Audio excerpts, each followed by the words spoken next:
इस मूवी का नाम है ग्रीम कटी 2022। तो शुरुआत में हम एक औरत को देखते हैं जो अपने बेटे के कमरे में चेक करने जाती है कि वो क्या कर रहा है। उसे सोया हुआ पाकर वो वापस अपने कमरे में आ गई थी। इंटरनेट पर इस बारे में पढ़ने लगती है कि इंटरनेट के क्या नुकसानात हैं। लिखा हुआ था कि इंटरनेट बच्चों को बिगाड़ रहा है, उन्हें गलत कदम उठाने पर मजबूर करता है। बच्चे बिना सोचे समझे कुछ भी कर गुजरते हैं। इसी बीच उसके बेटे की आँख खुल गई। कमरे से बाहर आने पर उसे घर से बाहर एक डरावना भयानक सा मॉन्स्टर दिखता है। वो डरता नहीं, उसका मुकाबला करने के लिए चाकू लेता है। मॉन्स्टर भी घर के अंदर आने लगा था, लेकिन अचानक बच्चा डरकर अपने मॉम के कमरे में जाता है और उनके पेट में चाकू घुसा देता है। सीन यहाँ से शिफ्ट होकर आता है मेन कैरेक्टर आशा पर, जो एक यूट्यूबर है और अपने चैनल पर हर रोज वीडियोस डालती है, लेकिन उसके सिर्फ 9 सब्सक्राइबर्स हैं, जिस वजह से वो काफी परेशान रहती है। उसकी फैमिली में 3 लोग हैं, मॉम, डैड और एक छोटा भाई। आज उसके भाई के स्कूल में फंक्शन था, जिसके लिए वो निकलने वाले थे। फैसला करते हैं कि बाहर फोन कोई भी नहीं लेकर जाएगा। चारों अपना मोबाइल घर पर ही छोड़ गई थी। उसका भाई गाना गा रहा था, तब आशा बाहर निकलकर अपनी दोस्त के पास आ जाती है। अंदर उसके डैड को एक आदमी बताता है कि इंटरनेट पर एक मॉन्स्टर का बहुत चर्चा है कि वो बच्चों को नजर आता है और मजबूर करता है खुद को नुकसान पहुंचाने के लिए। इस चक्कर में एक बच्चे ने अपनी मोम पर ही चाकू से हमला कर दिया। आशा अपनी दोस्त के मोबाइल से देखती है कि उसकी वीडियोस पर व्यूज अभी भी नहीं आ रहे, बस एक कमेंट आया है वाव का, जो उसकी क्लासमेट का ही है। आशा की दोस्त बताती है कि वो लड़की काफी अजीब है, ना जाने उसका वाव का क्या मतलब हो सकता है। आशा के डैड बाहर आते हैं, उसे मोबाइल इस्तेमाल करते हुए देखकर नाराज होते हुए समझाने लगती है कि बेटा, ये जो तुम्हारी उम्र है ना, ये तुम्हें दोबारा नहीं मिलनी, इसे जाया मत करो। जिसके बाद ये फैमिली अपने घर आ जाती है। आशा की मॉम देखती है कि उसने अपनी आईडी पर टेंशन,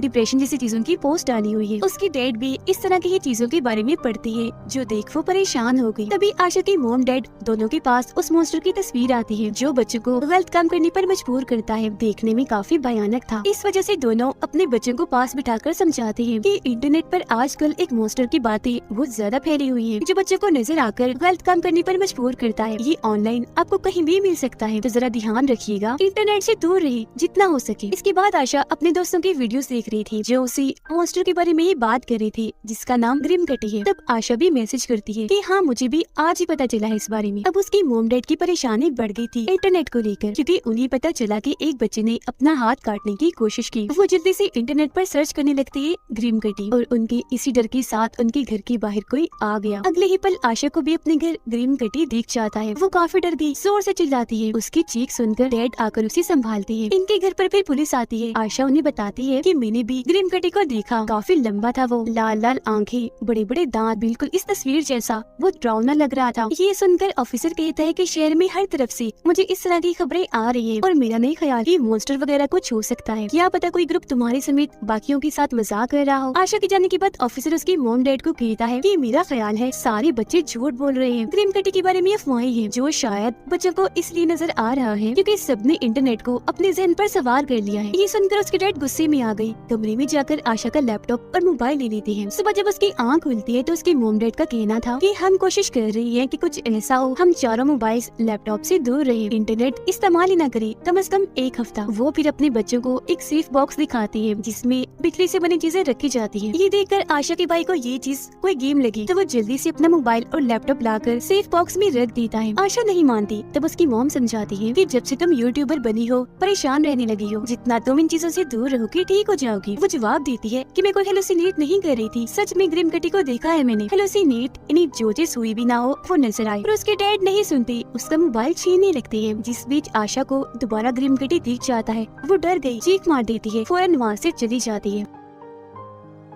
अपने भाई के पास आकर कहती है, ड्रामेबाज, मेरे सामने नाटक मत करना, मुझे पता है इंटरनेट इस्तेमाल करने के लिए तुमने इंतजाम किया होगा, निकालो अपना दूसरा लैपटॉप। उसके भाई ने सच में अपना दूसरा लैपटॉप छुपाया हुआ था, जिसमें अब ये दोनों ग्रीम कटी के बारे में सर्च करने लगती है, लेकिन उनके डैड काफी चालाक निकले, वाईफाई की तारे ही निकाल देती है। सबके सोने के बाद आशा सेफ बॉक्स को खोलने की कोशिश करती है, जो लॉक था, चाकू से खोल भी लेती है। अपना मोबाइल निकाल कर चेक करती है तो उसकी क्लासमेट के 2 मैसेजेस आए हुए थे। आशा उसे वीडियो कॉल करती है, बता रही थी कि मैंने भी ग्रीम कटी को देखा, लेकिन तब तक यहाँ उसकी मॉम डैड आ गई, जिन्हें देखकर आशा अपने कमरे में भाग जाती है। उसके डैड को पता चल गया कि सेफ बॉक्स में से आशा ने अपना मोबाइल चुरा लिया है। वो उसके कमरे में जाती है, पर आशा तो मोबाइल लेकर वहाँ से बाहर आ गई थी। क्लासमेट अपने दोस्त को भी वीडियो कॉल में शामिल कर लेती है। उसका कहना था कि एक और लड़की ने खुद को काट लिया है ग्रीम कटी की वजह से। क्लासमेट बोलती है, अच्छा सुनो मेरी बात, अभी मैं जा रही हूँ, लेकिन कल छुट्टी मत करना, जरूर आना स्कूल। इसी के साथ आशा को अपने गैराज में ग्रीम कटी दिखता है। डर कर वो भागी, तब ग्रीम कटी भी उसका पीछे करने लगता है। आशा का हाथ पकड़ के वो कट मार देता है। वो भी चाकू से उस पर हमला करके दरवाजा बंद कर देती है। तभी उसकी मॉम डैड आ गई। उन्हें लगता है कि आशा ने